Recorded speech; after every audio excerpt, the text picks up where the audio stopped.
Good evening and welcome, everybody. Nice to see some people in the house already. I just would like to, right at the very beginning of the show, say thank you to anybody on the replay crew. Leave a comment, be part of the conversation. I will get back and I will answer any comments that you pop in. And also, if you are interested, you can also watch the live chat as it played. Once it's uploaded, you just swipe left and then on the comments section, and then it should change over to rewatch the live play, and then you can click that and watch the live chat as it happened during the show. Okay, thank you to everybody that's also here. Your participation is really important. I'm going to have a very quick look and say hi to some of the people that are in. Thank you, Jay, very much. She's not feeling very well and she's still made it in, and appreciate everything Jay does for the community. I would say for me and my show, but she does it for a lot of shows. She's really interested in everybody receiving information and supports a lot of channels that are educating people. I would like to say also hi to Kirsty, who has been a guest on the show before. Nice to see you in, Kirsty. And Robin has been in the chat as well. Hi, Robin, up in Chicagoland. I'm going to pop up. Storms Radios, hi. I'm sorry, I don't know your name, but hi from Kentucky. Nice to see you in as well. Hi, Eddie. Nice to see you. Nice to see you in, Eddie. That's great. Okay. Oh, I'm surprised. No, Rob, he must be out and about tonight. Okay, so tonight I would like you to welcome our incredible guest, the master gardener, officially, and a passionate seed saver, Robin Gardens. In today's episode, we're going to dive deep into the world of gardening as she shares a wealth of her knowledge and invaluable tips that even beginners can implement. With a heart as big as her garden, Robin's contagious enthusiasm and kindness inspires everyone to dig in the dirt and break through barriers in sustainable gardening. So whether you grow tomatoes on your balcony or whether you cultivate a mini farm, you're guaranteed to leave with fresh ideas and a sparkle of inspiration.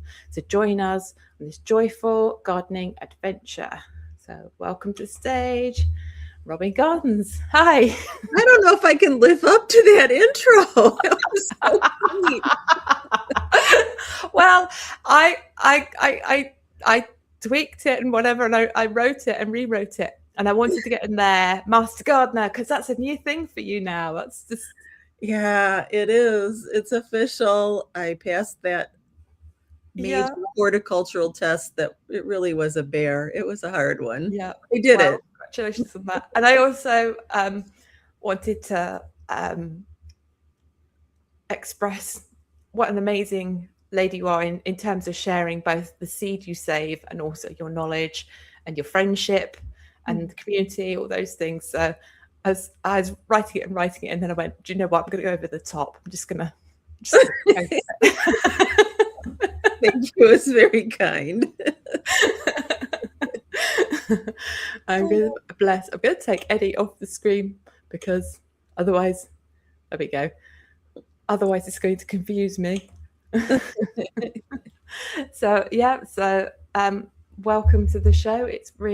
I'm really thrilled that you're here. Actually, I've watched you on a lot of shows and different programs throughout this year and last year, and it's been really fascinating. I've learned a lot. So I thought today we could talk about this season, the season we're in now, because we're starting to get, the days are longer, it's getting warmer, the seed packets are coming out and the compost is in and we're all excited. And I thought, right, who better to chat to and get our season kicked off to the right start. And it's brilliant because when we had a little chat about this, the first thing he went is the results of my winter sowing. I'll know a bit more about that by now. And I thought, well, that's kind of where we start, isn't it, with our winter sowing? So I thought, we'll talk about that for a minute. Sure. The first time I did winter sowing, I really didn't have that creative luck. But the next year it was fabulous, and I got really enthusiastic, and I figured it out, and now, I mean, I'm sold. They're little greenhouses, right? Yep, they're brilliant. Yeah, I've actually got some pictures you sent me. The first one I've got is of the zipper greenhouses. So that's some of your winter sowing. Is that now? That's right now. That was just a couple days ago. So every spring I put up these zipper greenhouses. You guys like to call them flimsies, which is a great name for them. But you can see I've got them weighed down with patio block at the bottom, and for me, that's the key. And now those are up against my patio bar on the back, so they're kind of sheltered. And I put bricks all the way down on the skin, the plastic. But anyway, those are the jugs. That's the flowers that I did winter sowing style. And 6 of them have germinated and 4 of them have not. Okay. Is that how you sorted them on the shelves? I did. Because if it's a really hot day, then I need to go in and vent the ones that have sprouted. Yeah, that makes sense. And I've heard you talking about this winter sowing before. So you use your large milk jugs to do your winter sowing, but you were saying you've got a tip rather than putting the big gaffer tape, like the black nasty tape on. I use the clear packing tape. It's strong enough as the gaffer tape or the duct tape, but I can get it back off again when I need to. Sometimes the gaffer tape or the duct tape it's so sticky. It's difficult to get it back off. The other thing is it blocks light as well, so you have to be careful about putting it on, particularly if you've got seeds that germinate with light. You want to get as much light in as you can, don't you? Most definitely, yeah. Yeah. And that's not the only place that you have been winter sowing. Yeah, right in my beds, I take the jugs and cut the bottom out. And then I take a hole punch and punch a hole in each side. And then I think you can see the little landscape staples that are going through the holes, and then embedding those in the earth so they won't blow away. And that has worked marvelously now for I think I've been doing this about 3, maybe 4 years. And the beauty of this one is it's right where you want the plants. You don't have to move them. Yeah. I mean, for my winter sowing, I don't put anything over the top. I sow in the autumn, and then I just wait. The snow can fall on it. It can be frosty. We haven't had much frost here. I think I've had one single morning the entire winter that's had frost. I've not had to clean my car windscreen or anything, so it's been quite nice from that respect. But I sow directly in place, much the same as you would. And if I were in a climate where I'd need to, that I think is a method I would. Because the seed, once it's started growing in a place where it is, and you don't have to transplant it or move it, they're the strongest, healthiest plants, I find. Oh, sure. I definitely make sure I do that with my flowers out front, particularly the poppies and the snapdragons, like to be sown like you're talking, and right on the surface. And that works really, really well. This kind of is twofold for me. If I either have to get my fencing up around these beds, or I have to have these little jugs because the bunnies will be up there having a nibble. Yeah. Okay. I'm gonna show one more of your pictures now before we move on. I've got some for later on. But this is the picture that shows your garden as it is now at the start of the season. Yeah, so this you can kind of see the bones of my garden. Off to the right are the stone beds, and I had those built. I don't know. I'd have to go back and look, but I'd say at least 8 years ago, and I had them built like that in anticipation of aging with my garden. Yep. They have an edge on them where I can sit and garden. And, dumb luck helped me out because all of that pea gravel then becomes like a heat sink. So everything warms up faster in the spring and then it stays warmer in the fall. I need to do a video about this because I've had some questions here lately. And then on the left, those are the birdies beds. Those come from Australia. And I replaced some cinder block beds that were there and put pea gravel around them just to kind of marry the look of the two separate gardens together. But those are 29 inches tall and no bending is lovely. Yeah, I can imagine. Now I'm just in denial. I've taken on way too much land. I'm not able to get old. I'm just gonna have to stay like this. Otherwise, I don't know how I'm going to manage it. The thought for me is, by the time I'm too old to do it, maybe some of the children will be interested and want to take over the farm. Yeah, and you can add your beds in as you go. Right now, you don't have to, and you can certainly grow more in the ground, right? Yeah, I am going to have to put raised beds in because the asparagus do not like the clay soil. It's going to have to have that to survive. I think we'll just have a quick look because there's quite a lot of chat. So I'm thinking that maybe we've had some more people join. See what they have to say. That's where we were. Oh no! So Eddie's having a bit. He's lost every one of his tomato seedlings last night. Oh no! Was that because you left them out and it got cold, or did a pest problem, or what happened there, Eddie? The good thing is you do have time to catch up with tomatoes now. They're so quick growing. I'd put some more in quick. Would be my advice. Absolutely. Yeah. Kirsty's asking what happened there.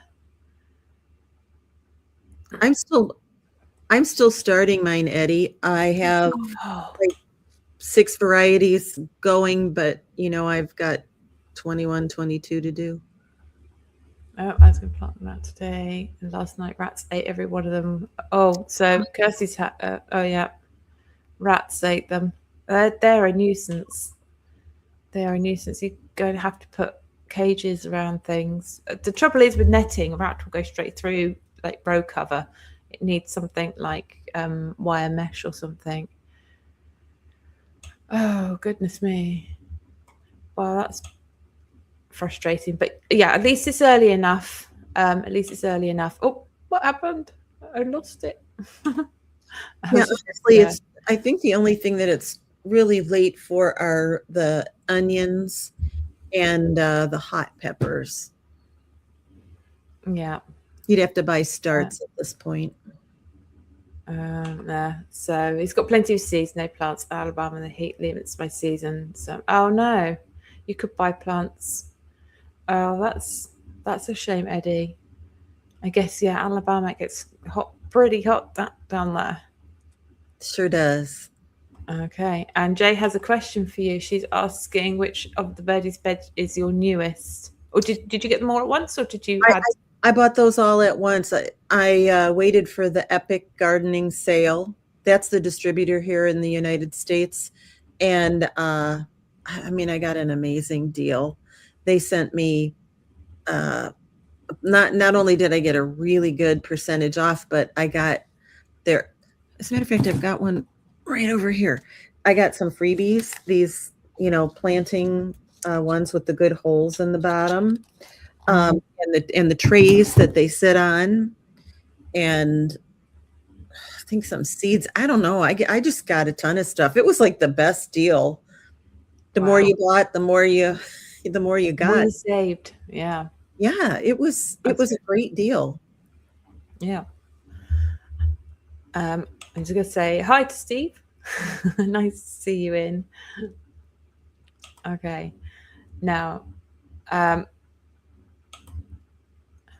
I I made loads of ballas and then just haven't haven't used any of them, but there we go. There's one. So I guess the thing is, we got our winter sowings, and that for you, they're being sown now. We're a little bit warmer. Our winter sowing, so everything's up and beginning to be planted out or hardened off or vented, so it doesn't get too hot. But I'm just thinking about if you've got gaps appear in beds, what we can throw in and sow at the moment. For me, I'm direct sowing lots of things like zinnias. My peas are being direct sown. Throwing radishes in any gaps because they're a great filler. Yeah. So when I go out to the garden, I kind of do this. I put my labels with a rubber band around the whatever it is that I'm sowing. So I've got arugula and cilantro and rosemary and parsley, so they're all set to go. All of these little packets and their labels are ready to go. Some people think I'm a little bit over the top, but it keeps me organized. And if I have this sitting here now, whenever I have that little space of time to do it, I can, do it, one of them or all of them. I'm the same way for, my gap fillers. I'm I'm a kind of a radish nut. So that's my big gap filler. And then a little bit later, June and later when the soil's warmer, the beans, that's my gap filler. Yeah. Bush beans, I'm guessing. Bush beans. Yeah.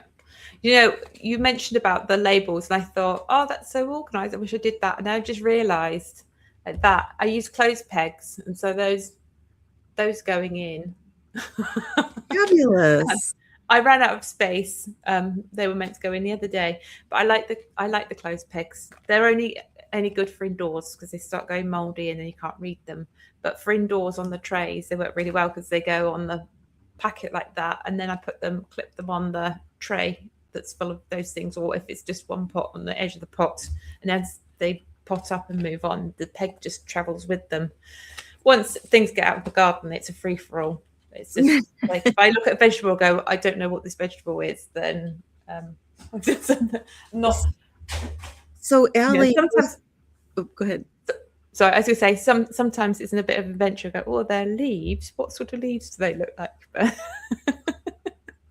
Yeah, the longer you've gardened, the easier it is to identify. But when you're new, they all look the same. And sometimes until they get their true leaves, they all look the same. But my friend Allie up in Canada started putting on her tomato trellises. They're kind of like the ones that you would get a tree in the nursery on kind of label. Yep. It goes around the trunk and hangs out. And she puts that up on the trellis. So it's eye level, so she can see which tomato or whatever is. Claire from the Farmyard Garden does that. It's just everybody last year when she was saying, everybody's like, wow, why are we putting our labels down here? Because you have to root around and find it. Why are we not just putting the labels where we look? Well, and so many of the UK gardeners have their little plastic tags like I use stolen by the pigeons, that go in and that'd be so frustrating because I'm a variety person. I want to know the variety. It's fine that it's a tomato, but if I want to plant it again next year, I want to know which one it was. Very true. Very true. I am terrible. I'm really good at labeling indoors for the most part. It's when things go out, and in my head I'm just like, well, I can tell what it is because it looks like a lettuce, it looks like a tomato, it looks like a courgette. So at that point, I'm a little bit bad at labeling things. Yeah. So if we've worked really, really hard and we've done our winter sowings and we're sowing all these things and we've got these little plants, this is a bit we don't want to rush. Definitely. uh, Definitely. yeah. And I was saying to you the other day, I was really cross with myself because although it was a mild, lovely day, I put things out to harden off. I'd gone out and the wind came up and I came back and they had wind scorch and I was feeling cross with myself for not putting away before I went out. But yeah. It's tricky when you're learning, right? And anybody who's a newbie, I would say follow the rules and do the 1 hour today and 2, maybe 3 hours and work it up just like they tell you to. Put it in a shady or spot, not absolute direct sun, maybe a little sheltered. But when you're, kind of got a few decades under your belt like I might, I cheat the system a little bit, I'll be honest. And I put them out into my greenhouse open, my flimsy, and I put shade cloth over the top. And Yeah. that lets me, have a longer go rather than 1 hour, 2 hours, that kind of thing. But it all depends on the day too. I mean, if we spike to a really hot day, which we can, then all bets are off on that. I'll just Yeah, and I guess that comes with the experience and having gardened for so long. You kind of know instinctively, like, okay, today I know I need to bring that in or not leave it out as long, or oh, I know I'm supposed to bring it in then, but actually, it's a bit cloudy. It's not so, it's warm but not direct sunlight. I can leave it out a bit longer, and you can cheat like that because you understand how your plants grow because you've been doing it year after year for so long. right. Yeah, it's kind of an art, and I don't always get it right, but experience helps. No, I definitely didn't get it. Definitely didn't get it right. Now, the last topic we were talking about, Steve was just saying what he's putting in. He's sowing his runner and climbing beans this weekend into cells, so getting those ready to go out. For me, I'm not going to for a little while. I'm hoping to direct sow them this year, but I did 3 direct sowings and they didn't work. I actually ended up using a seed snail because I planted them in a row. But yeah.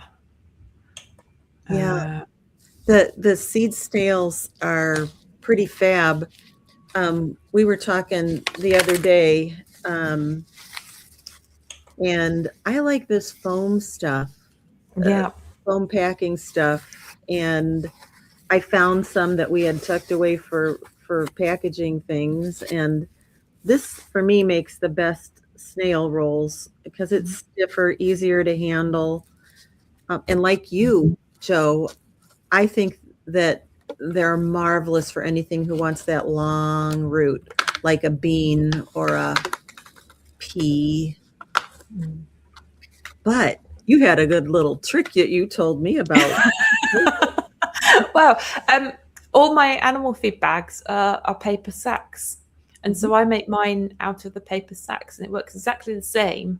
But instead of having to disturb them in any way, even sliding the sheet out, I just unroll it and plant the entire thing, paper and all, into the trench and then just backfill. And then I don't have to worry about disturbing them.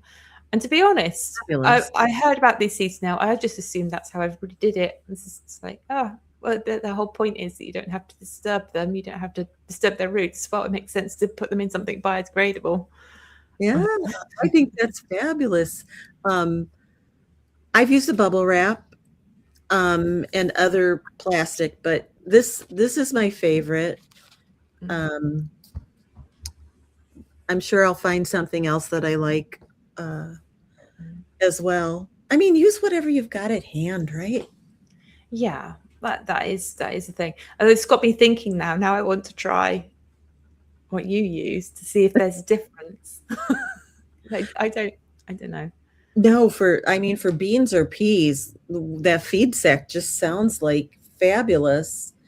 Um, no disturbance. And the worms are going to love that extra little paper. They just go nuts for it.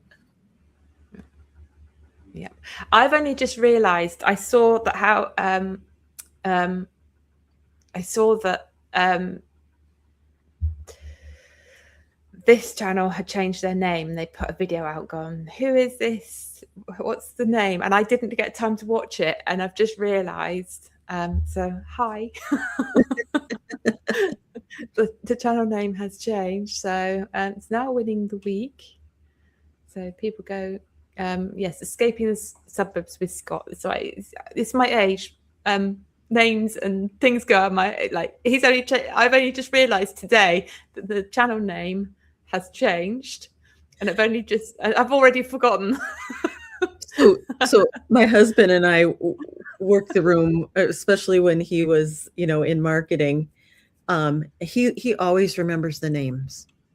He did the Dale Carnegie class and everything. I never remember names, but I can. Oh, they like to spelunk, and they have 3 kids, and she's a baker. I remember all the details. The name, poof. No, yeah, I'm the same. So we would work the room together. Sounds good to me. Now, as I said to you earlier, I've got a sunburnt face. I've been out working on the farm all day, and it's been so hot today. And Steve has said that it's been lovely, but apparently we have to get the fleece out because it's going to get cold again. Oh, thanks for the warning, Steve. I think I might have. We got there. Why do you do your beans and start direct sowing? Oh, okay. A question. For me, things kept eating my beans before they grew. That's why I did it. I don't know about Steve. I'm just checking up on the chat very quickly. I do my beans typically direct sown, just like you, Joe. But if I know that the space is hogged for a while, then I will do them in cells or seed snails so that I get them growing on, waiting for that whatever crop to come out so I can put them in. Do you have a favorite pole bean? Oh, goodness me.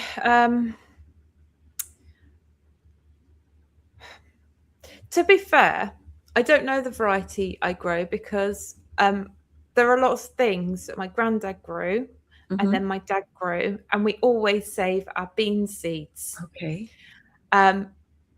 They got eaten last year, and I've started with some new ones, and I can't for the life of me remember what they're called, but I've tried to go for something. One's called Scarlet something or other. It's a very popular Scarlet Runner with red flowers. Yeah, and I've got one with a white flower, and I can't remember the variety off the top of my head, and my seed box is downstairs. But I've tried to go for things that are different. I just wanted to say hi to Shawnee, and I want to say hi to Truda, who have both shown up. Yeah, so those are the varieties that I've got new ones this year, so I don't know. And there are a lot of things in my garden that have been handed down. My parents and my grandparents have passed away now, but I've got rhubarb that's been handed down generations. I'm really scared. I've lost the beans. I don't want to lose the rhubarb. And it kept getting eaten by the goats. So I was like, oh no, because it won't. If it gets eaten down completely, leaves and everything, the whole lot, it won't. And it's starting to come back this year, but it's a bit poorly. But I had a friend in the UK send me the Greek gigantes that we can't get here, and I got both at the end of the season, the white bean and a purple bean with pink specks, so the Scarlet Runner. And during the season, some of the blooms were white and some of them were red. Yeah, Greek gigantes, and I've got yard long beans as well, but the two runner beans, I've got the scarlet bean and one other that's I think it's a German one, something Führer, I think, with a white flower. Yeah, I'll have to try and remember. So my absolute favorite was influenced by the UK gardeners, and that is the Borlato bean or the Berlotti bean. And I can only get them from one distributor here, Frankie, and that's Italian. And I get them at the Italian grocery store. And like 2 or 3 years ago, I went in and the whole Frankie display was full, except the row of Borlatos were gone. And I was like, thank goodness I saved my seeds. So from then on, I have been very, very faithful about saving those seeds because, I mean, it's just not popular here. And it's such a gorgeous bean. It is. I'm not growing them this year. I say I've always saved my seeds, and those were some that I had introduced and kept. They're absolutely lovely, and I love the colours. They're such pretty little beans as well when you shell them. And yeah, that just everything got dug up and eaten last year multiple times. If you're new to the channel, I had 4 issues last year. I actually, dumb luck, I learned that I was always, taking them to the drying stage. But then I learned one year when I had a problem with some fungus starting on the vines, and I harvested them early at that kind of demi-sec stage. They're just before they start to go to the dry side. Oh my gosh, that's the stage I like them. So now that's when we pick them and we freeze them. Oh, okay. And then I let some go to dry, mostly for seed saving. Yeah. Okay, good tip. I've never done that. I've always just followed the instructions. But rules are made for breaking, aren't they? Dumb luck, I mean, I want the harvest. This is what I'm going to do. Tasted it, and it was like, oh yeah, demi-sec's the way to go. Yeah, sounds good. Well, we're all about starting the season the right way, and soil health is everything. And this is the one thing. It's really easy to get excited about seeds and plants and potting on. It's not so fun sorting out your compost, digging out the old compost and getting your bins ready and up and running for the season. But I've started my new compost. So my old compost, as it turns out, is in the middle of my willow dome that I've created. Okay. Because once I made my compost very proud of it, and then I went, I want a willow dome there now. So it's had to move.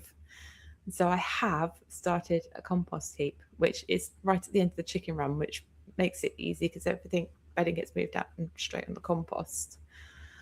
But how do you do your compost? Because you've got that. It's a beautiful garden. So I have a round geo bin. It's a plastic bin that's got a lot of air holes in it, and I hide it because it's a suburban backyard, right? I hide it with a trellis of sweet autumn clematis, so you can't see it. It's hidden.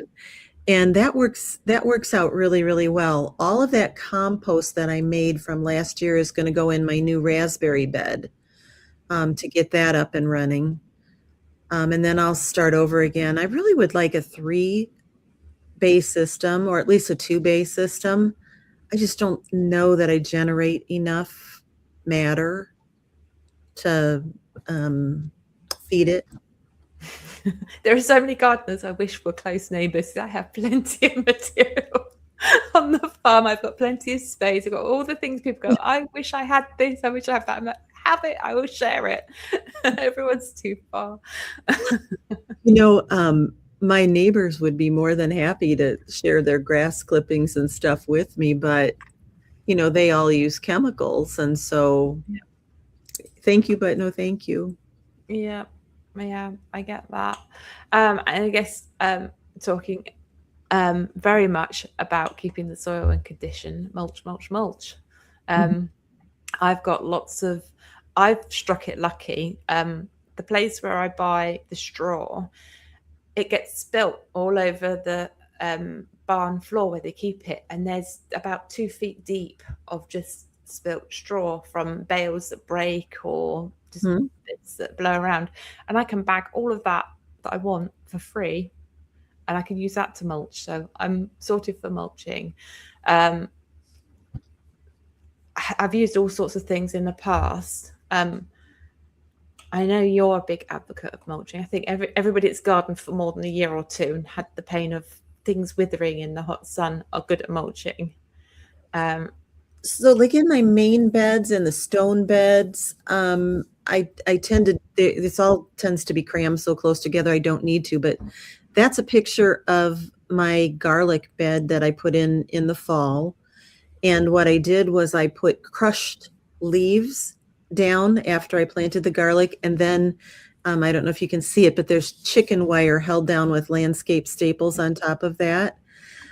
Because I garden with squirrels, and in order to win that battle, that's what you have to do. Yeah. Yeah.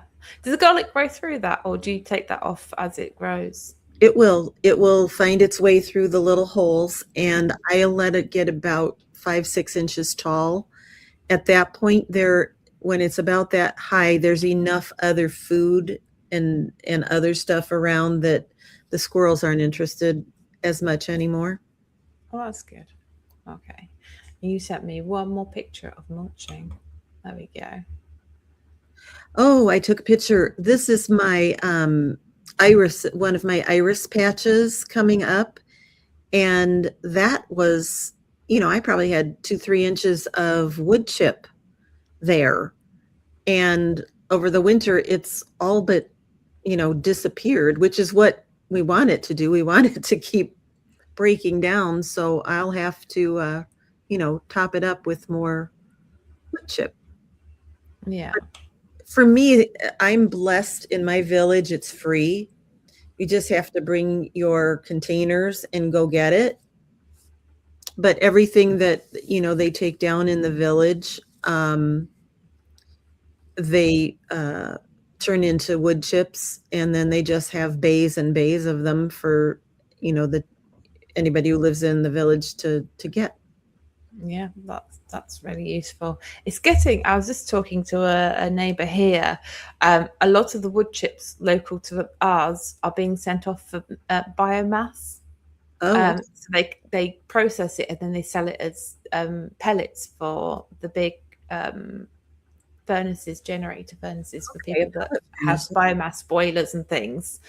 And now you have to pay quite a lot for wood chip, but what you get when they deliver is quite often just leaf material. It's okay for mulching, but it's certainly not any good for paths, and it breaks down very quickly, and it's expensive for what it is. It's a bit of a problem at the moment, getting hold of that. So I'm switching to alternatives now, if I can. Yeah. I mean, I just love it because it's a free resource, right? And Yeah. I can kind of pick what I want. At the top of the piles is the larger pieces and the rough stuff, and then way down at the bottom is the hotter, already starting to break down stuff. So, whatever I need at the moment, I can do. And I've even, I'm been not above being a little cheeky, and I've gone there and with my sifter, and I'm, sifting the big stuff out and leaving the small Yep. stuff behind. They don't care, but yeah, it's, Okay. free is free. Yeah, absolutely. We're going to have a very quick look and see if there are any questions in the comments or not.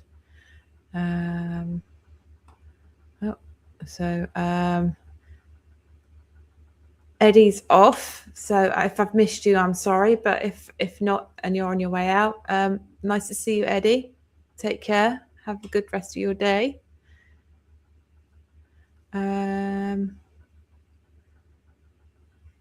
I'm just having a quick scroll through.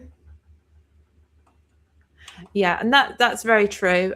So I've been talking about difference between my climate here in Cornwall and your climate where you are, and how different they are because you're behind us up in Chicagoland. Mm-hmm. But also even in the UK, so there are people that have had snow. We've had no snow, we've had no frost, and some people in the UK have had really quite a cold winter. And again, there are some things here I can't grow, but I know that they can in microclimates. We've got quite a few grapevine vineyards in Cornwall. I could grow grapevines, but not to the same standard as they do. And there is a tea plantation in a particular microclimate, apparently. Oh, wow. That's So exciting.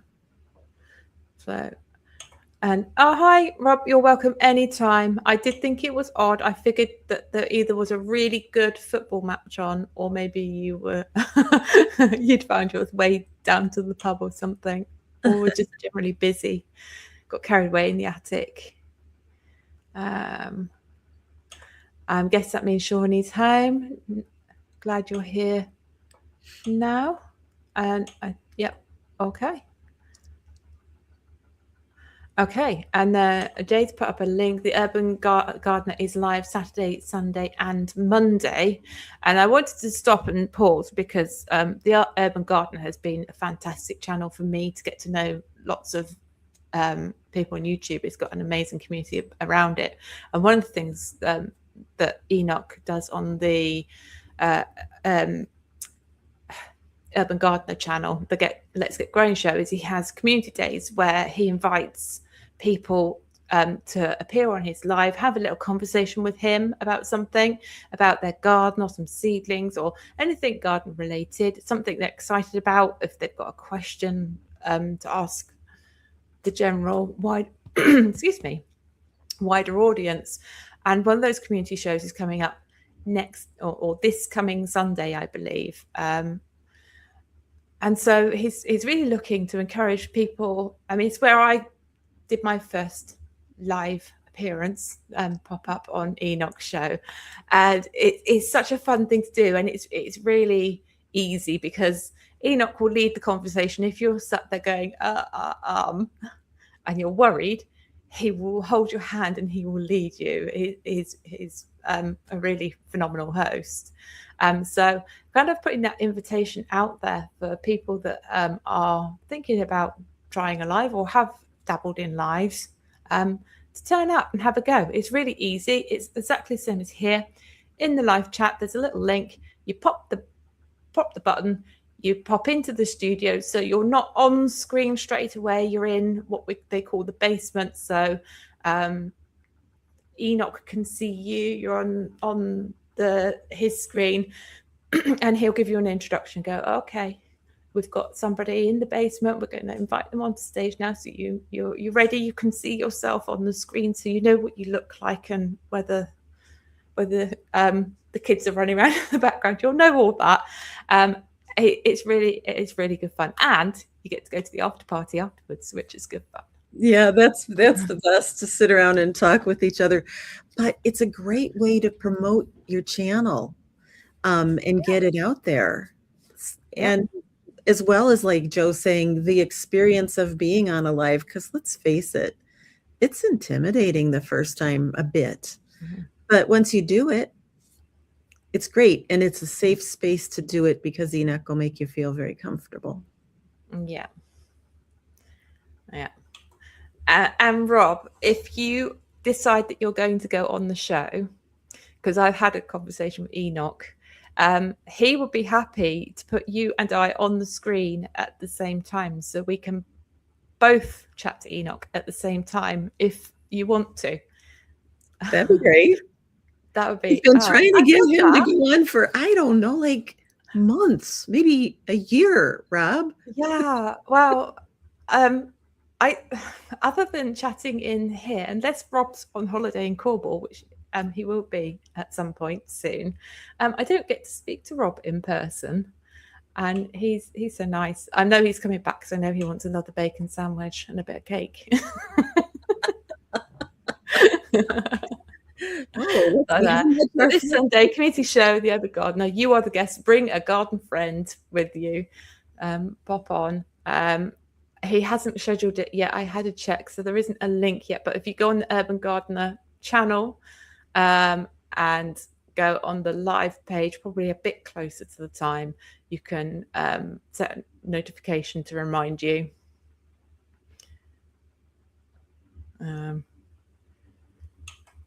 Yes, I do know you well.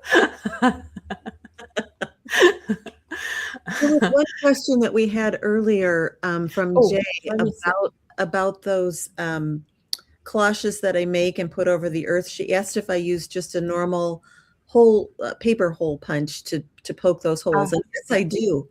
But you could use the pointy awl tool or something else to do it just as easily. Yeah. Yeah, I've got there. So back onto the banners, water wisely. I think that comes down to mulching, and because I'm an in-ground grower, I can water deeply, and that water will stay nearer the surface. So I can, for my annual beds, I can water once or twice a week, except for carrot seedlings. They need to be kept damp, especially in the germination phase, all the time. So sometimes I have to water twice a day when I put carrots in and it's a really warm day. So that's the mulching and the watering deeply, less regularly helps. I don't water in my perennial garden because I have the swales, and the idea is it fills up water in the winter, and that keeps it going. I know we were talking about this and you were like, well, I've got raised beds, they drain. Yeah. And we get decidedly hotter than you do most of the time in our summers. You're kind of milder winters and milder summers, where I've got a harsher winter and a harsher summer, if you will. So I mean, like last year, all bets were off. I was watering every day. Now, not every plant that I have out there needs it every day, but most do. I mean, the celery would be screaming if I didn't give it a drink every day. Yeah. I think watering wisely in your case, as you were saying, I like the watering because you use that watering time to do your inspection of your plants, don't you? Absolutely. For me, it's a little cathartic, first of all, the whole act of watering. And then, I'm sort of a see it, do it person. So if I'm watering and I see a weed, I just, I grab it in the moment. And, I'm looking for the plants. I mean, I've been doing this so long, I kind of know when they're going to start showing up. So I need to start looking for those cucumber beetles and looking for the squash bugs and looking for evidence of powdery mildew, whatever. And watering is the time that I use to do that inspection. Yeah. And then I've got this is kind of I think once you're into gardening, you get a really great feel, because it's tempting when you're a new gardener and you've got this little tiny cup that's got a tiny little thing that's going to be a kale plant or a cabbage. You kind of go, oh, it needs that much space.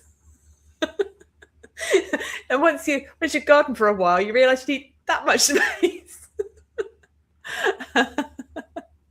So it's just I'm a crammer inner. Admittedly, I'm a crammer inner.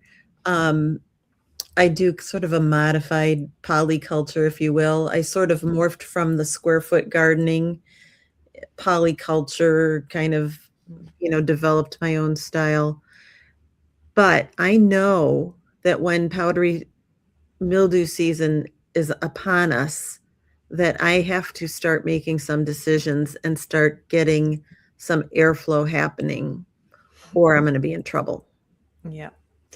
I am trying very hard to fill the space completely, but give everything enough space. And what I really am working on is that catch crop thing, where I put in a cabbage that I know will need this space, but all around it for now I can put the very quick growing carrots or the radishes or some lettuce that I'm just, the head's going to come off, or some pak choi, something I know will be in and done before the cabbage then needs that space, because I want soil covered, I want roots in that soil.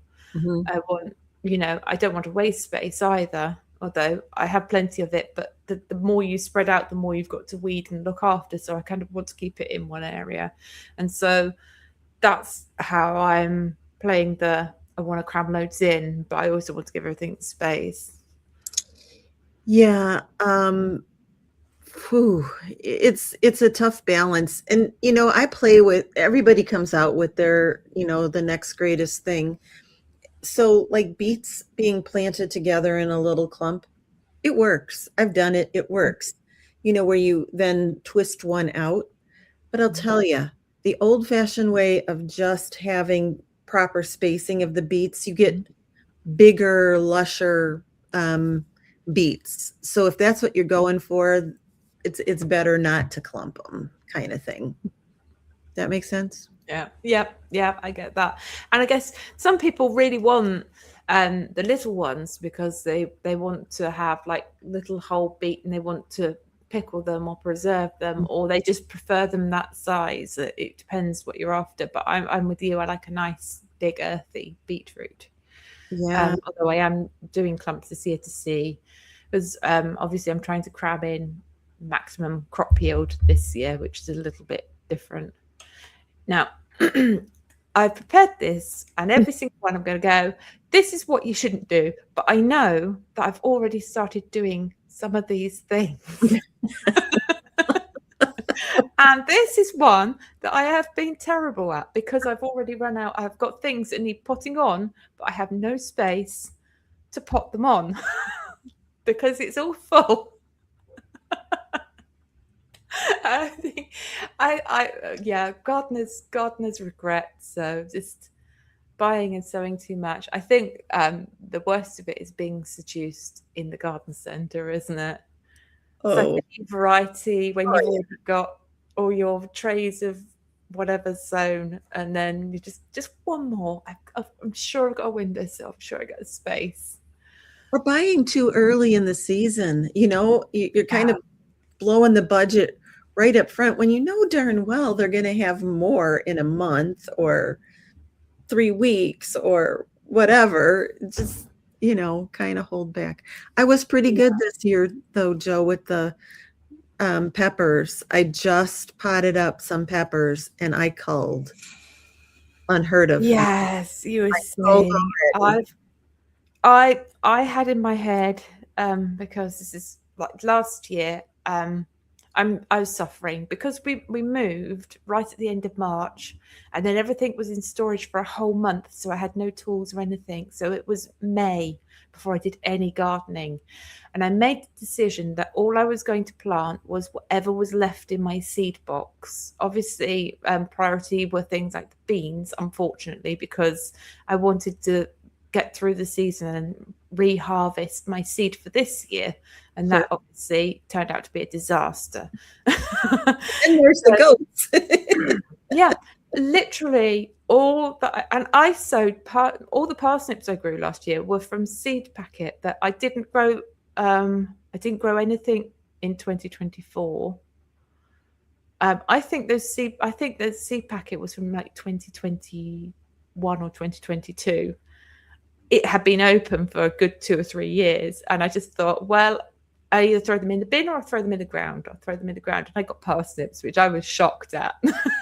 Really amazing with parsnips, yeah. I know. It's like, oh well, it'll add some, I don't know, something to the ground, won't it? It'll compost down, even if.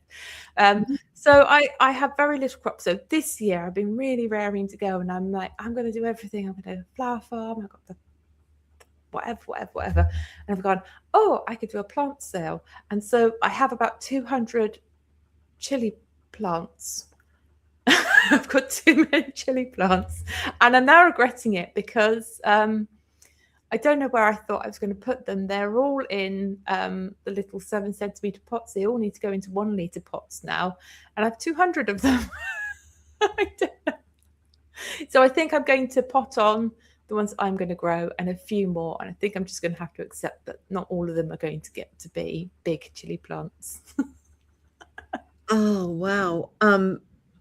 Well, right now you're not in the same scenario as me, but like I eat a yogurt a day. So I save those. I always have a yogurt a day containers as a backup. But that, that's, yay big, whatever. It's just space to pop things on. I just don't have the space. So I have already failed on that one. Well, we were talking too, and Stella had a great situation where she had a larger pot for her peppers, and she put half of a water bottle in there to separate them. So, she got more space out of the big ones. And you and I were talking, and I said, well, I bought these for my tomatoes, and I'd like to do that. I'd like to get 2 of them in there because it's the depth I really want more than the, the width. And then you said, well, put it this way, diagonally across there. And I'm so like, it doesn't slip around. Right. Instead of this way, which I'm like, that's brilliant. And then I was in the Aldi store, because we always buy all our best gardening things at the grocery store. And I found this, which is shelf liner. But look at it's plastic. And I think that's going to be beautiful to do that diagonally in that pot. 2 nice big tomatoes in there. And then I like this also. I think I can turn that into seed snail roll as well. It's going to be nice and stiff. I think it's going to be good. $5. I mean, $5. It's going to last me for 10 years. You're going to have the ultimate guide to seed snails eventually because you'll have tried everything. Well, what was her name? Oh, she's on Instagram. It starts with an F. I'm not sober. She's the one. She's in the UK. She's kind of the originator of the current concept. And it took me a year too, Joe. I saw that on Instagram and I'm like, what a great idea. I need to try that. So I tried it then a year later, which was last year. And now I'm like, what was I waiting for? This is great. Yeah. I'm just going to pop in and have a look at the chat if that's all right. Here we got Shawnee's preparing her tags for tomatoes. Yeah, I'm with you, Rob. So Rob's saying that he would hate all the bugs and us. We were just saying this when we excuse me. We were chatting the other day, and you seem to have so many more pests than we have. We have slugs, and we have cabbage whites, but the vine borer beetles and the hornworms and they all look quite nasty too. We do, but you can get ahead of almost all of them with one tactic or another. But I mean, I have seen so many UK gardens just absolutely taken out overnight by slugs. That's it, Jay. Farida Sober. That's it. She's the one who popularized it. I follow her on Instagram. Yeah, don't worry about space. Guess how big a plant we'll get, and then plant it. Yeah, that's it. Once you've done it, it's when you're a new gardener and you see these little plants go in, and also you see vegetables in the supermarket when they're trimmed down. Like you see a cabbage like this big, but you don't realize when you're a brand new gardener that the cabbage the head is that big, but then the green area around it, and so particularly young, I say young gardeners, new gardeners, people young to gardening, make that mistake, I think. Yeah, I did a very recent video. It was a snippet that I did for the Urban Gardener channel for the Monday Night Green Room, and it was a small square foot garden, 3 foot by 5 foot, and it shows the whole layout of 15 squares and how much you can put in and what you can put in. And I even oriented it so that it's north, south, east, west. So on the north is where the tomatoes, which are going to get taller, are planted down. So if you're interested in that, go back. Unknown caller. And sorry about that. Sorry. And check that out if that's something that interests you. Honestly, the whole square foot gardening to me is a great concept because I did the traditional rows until I found the square foot garden. And so then I switched to the square foot, and that's how I kind of morphed from there into my current style. Yeah. I think that the square foot garden area is a great place to start. If you're a new gardener, it's a very prescribed way of growing. So you don't have to worry about remembering or thinking about, you have your plan and then you follow that. And you don't have to worry too much about how much space that is. Shoni's saying that space is an interesting thing with polyculture design, and that's another thing, plant layering methods and square foot gardening. So the other thing you could do, you can grow something that's quite tall and something that's low growing underneath it. So this year I'm growing my pole beans in wigwams, and I'm leaving a pole or two out at the north side of that, so that when it gets really too hot for lettuce, I can plant them inside the wigwam in the shady area. And I'm hoping, I don't know whether it will work or not, it's an experiment, that things like spinach and lettuce will still continue to grow. So I did this last year too. There's this thing called ladder mesh. It's, it's a wire. So it's like, I don't know, 10 or 12 feet long. And it has crossbars, and it's meant to be mesh that they would use in cement work, right? It's called ladder mesh, but this long wire is bendable. So I can turn that into a little arch, a little hoop. And that's what I did. And I grew the borlati beans up both sides. So I had this bean arch, and then I did the lettuce underneath. And it worked pretty well until the beans got too dense. And then it was just, it was absolutely too shady. My concern about the amount of shade that they will get, whether it's too much. But it will certainly work for a while. It'll extend it, anything to extend it. Yep. So Rob's going back to single lines of seed for his beetroot this year. Yeah, amen to that, Rob. For me, it just works better. Started space math for the lights and the showers. We have it very hard. Yeah. I think any gardener always is over optimistic about the space they have for their plants. And mine have to. And that is why the world has too many things to tempt us. Yeah, I have to take my seedlings with me up to, if we visit the place up in Door County. So, they make the 261-mile trip with me. So I have a little grow light set up there as well. So I have to be mindful of what's going back and forth. Yeah. Let's see if you stick to that. You were going to be really good about the tomatoes too, but that's grown into a bigger list again. Yeah, that's taken on a life of its own. I am hoping I am going to have to sell some of these peppers, I think. So the best parsnips I've ever grown, just sowed all of my half-used packets. There you go. When I was at so I grew up on a farm, and we grew all our own vegetables, and I was a child, so my dad would give me a packet of seeds and I'd plant them begrudgingly, because I was a child and children begrudgingly weed and plant things. And when I started gardening, I guess I was in my 25. We'd been abroad in Cyprus, and you can't grow anything there. It's just, you don't have lawns, you have what we call browns. It's just dust.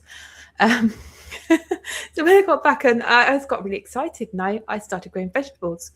And then I did the RHS course, which is, I guess what we have here, you'd have an equivalent something else in the States. And I'd been growing very successfully and eking out my seed for a long time.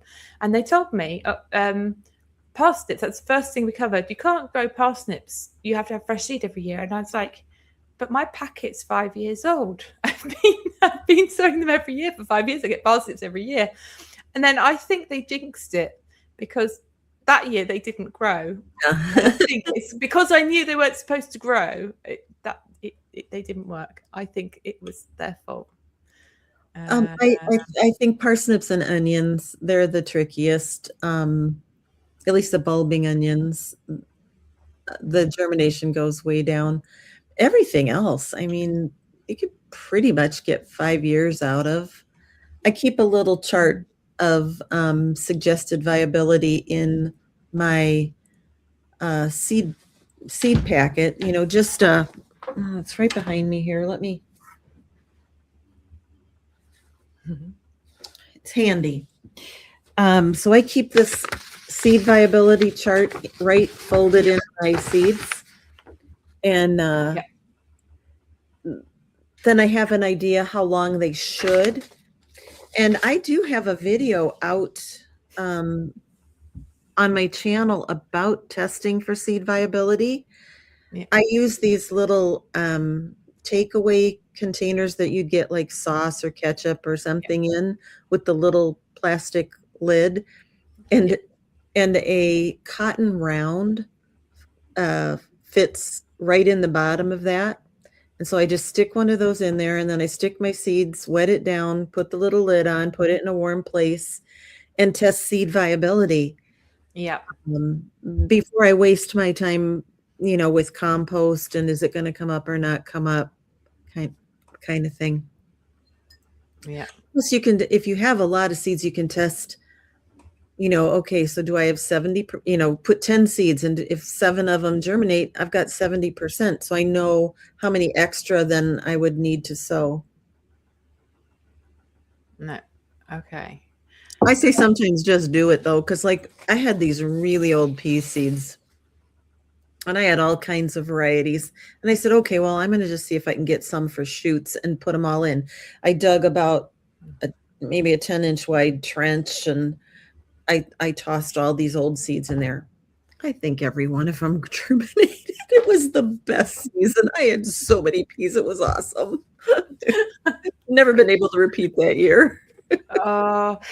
That's really frustrating when you do that, because you're like, I've cracked it, and you like the next season you're all excited, and you just never get back to that bumper year again, do you?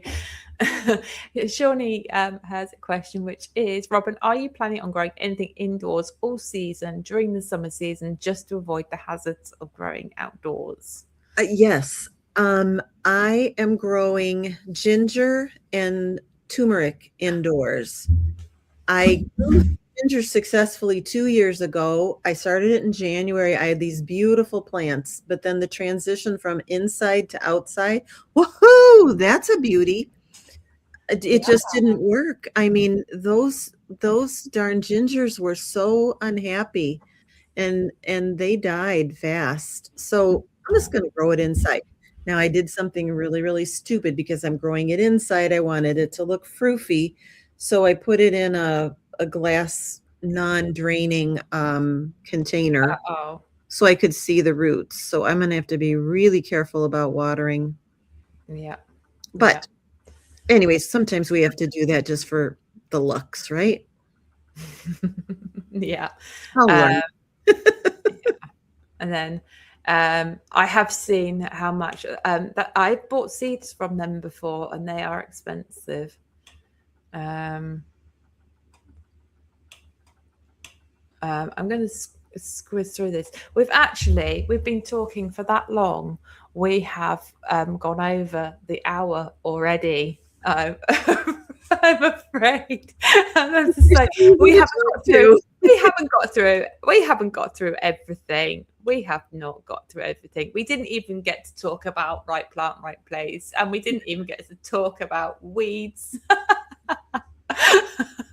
So I think 11 a pound. Oh, so yeah, £11 and up for one chili plant. That's a lot. I was. Do you know what, Rob? I was thinking down the car boat, couple of quid per plant, shift them all out, give me enough money to buy my seeds next year. Is what I was thinking. I think that might be what I do, especially if they are expensive. There we go. And encore, bring Robin back again. So you're most welcome. You're most welcome back another time. Well, maybe we can get to right plant, right place, and weeds. Because who doesn't love weeds?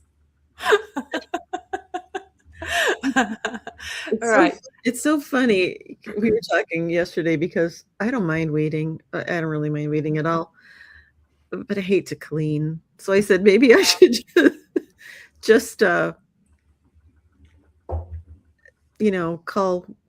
cleaning weeding, and I'd like it better.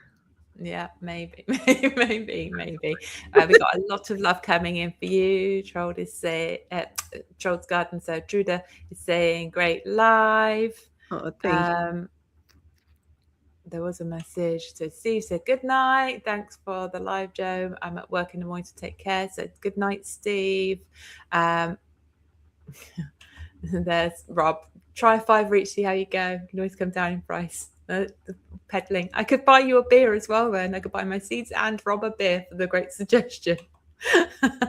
So thank you very much, Robin. I'm going to say goodbye to you for the moment. I'm just going to wrap this up. Whizzed off the screen too quickly. Sorry. So thank you everybody for showing up tonight. Hopefully, I'm sure Robin will appear again at some time in the future. I have taken up a lot of your time this evening. I just want to say thank you very much, and thank you to Jay for putting everybody's links in and being so fabulous. At this point, I'm supposed to tell you what the live stream is all about next week, and I haven't planned anything yet. It's been crazy. So maybe next week's live, I can chat about all the things I've been up to on the farm that have taken all my attention away from the things I should diligently be doing for YouTube. Yes, thank you everybody very, very much. It's been a fabulous evening. Thank you very much to Robin. It was an absolutely amazing chat. I really enjoyed that. So insightful, and we're so lucky to have a master gardener join us. So that has been brilliant. So take care everybody, and good night. Bye.